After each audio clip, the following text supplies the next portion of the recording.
খুব ফলো করে আমাকে। আমি এক বক্তৃতায় বলেছিলাম যে যদি যৌতুক নেওয়া এটা প্রহিবিটেড ইন ইসলাম, ইসলামে জায়েজ নয়। যার যে নিয়ে এসেছেন সে ঘুরিয়ে দিবেন। ওই ভাইটার ছেলের বয়স 6 বছর প্লাস। আলহামদুলিল্লাহ বছর খানিক বা 6 মাস হলো তার শ্বশুরকে মোটরসাইকেল ঘুরিয়ে দিয়েছে। আলহামদুলিল্লাহ বলবেন না? এই ভাই যাকে বলছি তারও উচিত মোটরসাইকেল ঘুরিয়ে দিবেন ইনশাল্লাহ। শ্বশুরকে বলবেন শাহিনুর রহমান সাহেব বলেছে আপনি ঘুরিয়ে নিন, আমি একটা কিনে নেবো ইনশাল্লাহ। পারা যাবে না? অতএব বিয়েতে যৌতুক নেওয়া এটা যে কত বড় অপরাধ।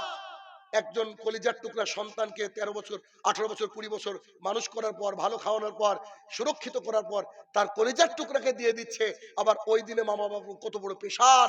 ইসলাম এমন একটা জীবন বিধান, কমপ্লিট কোড অফ লাইফ, পূর্ণাঙ্গ জীবন বিধান, কোনো ক্ষতি হতে দেয় না ইসলাম।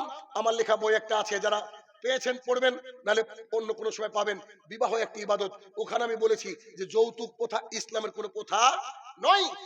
মেয়েকে বিয়ে দিবেন টাকার বস্তার সাথে নয়, মেয়েকে বিয়ে দিবেন একটা ভালো মানুষের সাথে। কেন? ভাত খেতে পেয়ে মেয়ে মারা যায় না, অমানুষের হাতে অত্যাচারে মেয়ে মারা যায়। মনে রাখবেন, কথাটা খুব গুরুত্বপূর্ণ কথা।